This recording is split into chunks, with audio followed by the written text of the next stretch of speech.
Eu passei todo o mês de julho de 2020 cuidando da minha irmã Azuka em sua casa. Ela estava recém-operada de uma cirurgia no estômago e dependeu dos meus cuidados, pois mora sozinha perto da cidade de Osaka. Aproveitei esse tempo para evangelizá-la. Ela é 5 anos mais velha que eu, e íamos juntas com a minha mãe para a igreja. Pela infinita bondade de Deus, continuei na fé e exercendo as minhas funções, enquanto que ela infelizmente se afastou da graça ainda na adolescência, pois o mundo a atraía e acabou a seduzindo. Quando completou 16 anos, ela começou a namorar um rapaz no colegial, e isso a afastou mais ainda do santo caminho. Nela ainda habita o temor de Deus, o que se vê quando ela não nega atenção à sua santa palavra. No dia 28 de julho, enquanto minha irmã dormia, eu estava orando prostrada à beira da cama no quarto que fica ao lado quando tive uma nova experiência. Passados alguns minutos eu adormeci na oração, quando de repente, senti o meu corpo ficar dormente e gelado. Acabei tendo uma nova experiência extracorpórea. Eu podia me ver debruçada à beira da cama, e ao mesmo tempo estava a uns 5 metros de distância, quando finalmente um anjo apareceu no quarto de maneira semelhante da minha última experiência, envolto numa luz, a qual tornava impossível ver o seu rosto senão os seus cabelos médios que passavam dos ombros, e utilizava uma espada dourada na sua mão direita. Ele me disse: Naomi, o Senhor tem se agradado de ti pelo seu esforço e pela sua obediência. É do agrado dele te revelar mais dos seus mistérios no mundo espiritual. Tenho algo a te mostrar. Quando ele dizia isso, eu vi um grande buraco negro no chão do quarto, e eu me assustei, pois me lembrei da minha primeira experiência, e ele me disse: Vem. Quando ele terminou de dizer isso, eu perdi o controle sobre mim, e descemos naquele buraco escuro. Quando chegamos no fundo, vi um enorme portão estranho, e logo me lembrei da minha primeira experiência, e ali eu já sabia que o Senhor estava novamente me mostrando o inferno. E aconteceu que o portão se abriu e entramos naquele lugar, e como da última vez comecei a sentir o calor, a terrível sensação de morte, e um repugnante mau cheiro exalando naquela atmosfera o som de muitos gritos das almas condenadas. O anjo me levou a uma parte, onde vi dezenas de homens sendo torturados por demônios que os flagelavam com chicotadas, e haviam chamas violentas os cobrindo até a panturrilha. Eu perguntei ao anjo quem eram eles, e o que eles fizeram quando estavam vivos para sofrerem tamanho suplício naquele lugar. E o anjo me disse: Esses são os mortos da tragédia do time de futebol da Chapecoense. Quando eu tive essa revelação, me condoí por aqueles homens, pois me comovi quando vi o anúncio dessa tragédia passando na TV em 2016, quando 71 pessoas morreram, e não imaginava que todos eles estariam sendo torturados daquela maneira no inferno. Então o anjo me disse mais: O futebol é uma fonte de idolatria no mundo, e foi um esporte planejado aqui no inferno por Lúcifer. Vi uma menina pré-adolescente que era cristã na terra que cantava no grupo de jovens em sua igreja. Um demônio pequeno a atormentava pelo orifício anal, enquanto ela estava acorrentada de bruços numa bancada. Fiquei curiosa, e ao mesmo tempo aterrorizada com tamanha tortura com uma menina. E o anjo me disse: Ela praticava sexo anal com seu cachorro escondido dos pais desde os 8 anos de idade, e nunca confessou a sua imoralidade. Ela nunca deixou essa prática, que se tornou compulsiva. Faleceu afogada na praia e está aqui no inferno há 3 anos.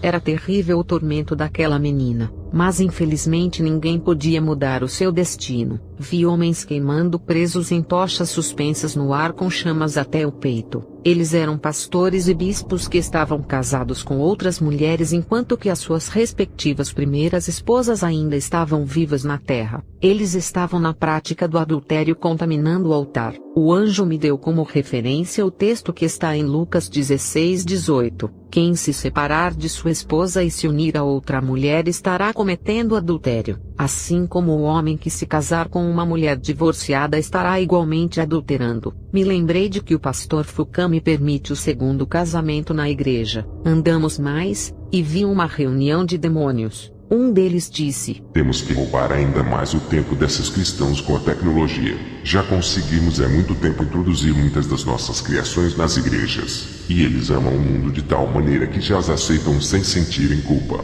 E dava terríveis gargalhadas. O outro mostrou um livro e disse: Agora que dominamos as mentes e os corações dos maiores teólogos do mundo, vamos usá-los para ensinarem um falso evangelho através da teologia da prosperidade e da psicologia cristã.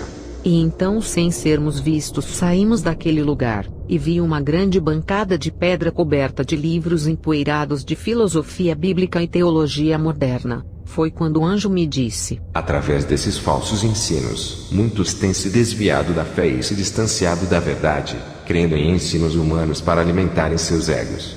Nesse momento, eu me recordei do que Paulo disse em 2 Timóteo 4:3, porque virá tempo em que não suportarão a sã doutrina, mas tendo comichão nos ouvidos amontoarão para si doutores conforme suas próprias concupiscências, e desviarão os ouvidos da verdade voltando às fábulas. Vi cristãos que estavam no inferno por serem demasiadamente questionadores e murmuradores. Esses iam contra as revelações que Deus dava aos seus filhos, e perseguiam os servos de Cristo. Chegaram ao ponto de blasfemarem contra o Espírito Santo indo contra as revelações. Todos eles estavam deformados, metade forma humana e metade forma de animais. Vi também uma ala de cristãos egoístas no inferno. O anjo me disse que eles estavam ali por não terem em si o amor fraternal, e serem insensíveis ao sofrimento alheio enquanto estavam vivos na terra. Muitos deles negavam deliberadamente dar apoio aos irmãos em suas necessidades, e isso é um pecado diante de Deus. Tiago 4,17. Aquele pois que sabe fazer o bem e não o faz, comete pecado. 1 Pedro 4:8. Mas sobretudo, tende ardente amor uns para com os outros, porque o amor cobrirá a multidão de pecados. Muitos deles praticavam a glutonaria, e eram incapazes de repartir o seu alimento com os necessitados. Finalmente saímos daquele lugar, e subimos numa velocidade incalculável, quando o rumor daquela escuridão começou a dar lugar à luz, e chegamos ao portão do céu. Para minha maior surpresa, eu senti naquele momento a sensação mais especial em toda a minha existência. Notei que no portão haviam 2 anjos que guardavam a entrada do céu. Os 2 acenaram e entramos. Fui levada ao paraíso, e vi muitos irmãos alegres desfrutando do gozo e da paz daquele lugar. Senti a vontade de permanecer, quando o anjo me mostrou um homem e me disse: eis aí o servo do Senhor que foi fiel até a morte, ensinou e viveu a santidade e a justiça. Ele está aguardando o galardão das suas obras no final dos dias. Aquele homem estava com uma longa veste branca, e havia muitas pedras preciosas. Eu perguntei ao anjo quem ele era. Foi quando o anjo me disse: esse é Davi Miranda. Ele foi um pastor brasileiro zeloso e fiel. A sua obra na terra ainda produz frutos para o reino de Deus em muitos países por causa da sua dedicação enquanto viveu. Mostrar-te-ei a recompensa que ele receberá no grande dia. O anjo me mostrou uma enorme mansão no céu, e me disse que ela pertence àquele homem. A mansão tinha 5 andares, e era toda composta de ouro transparente cujo não existe na terra. Me mostrou também uma coroa repleta de pedras preciosas, sendo a maioria de diamante. Eu não conheci esse homem em vida e nem o seu ministério. Apenas posso dizer que ele está muito feliz no céu. Ele também me mostrou a coroa e a mansão celestial de um pastor missionário japonês que vivia nos Estados Unidos, e que dedicou boa parte da sua vida ao Evangelho propagando a mensagem da santidade e da justiça. Foi-me dito que ele teve muitas experiências com Deus, e trabalhou para o Senhor em muitos países. As obras dele na terra ecoaram no céu após a sua morte. Posso dizer com segurança aos irmãos que ele está no paraíso celeste, e o seu galardão é grande. O anjo me disse que o filho dele ainda está na terra dando continuidade ao ministério. Também me foi revelado que a mansão desse missionário é uma das maiores que existem no céu. Eu nunca ouvi falar desse missionário,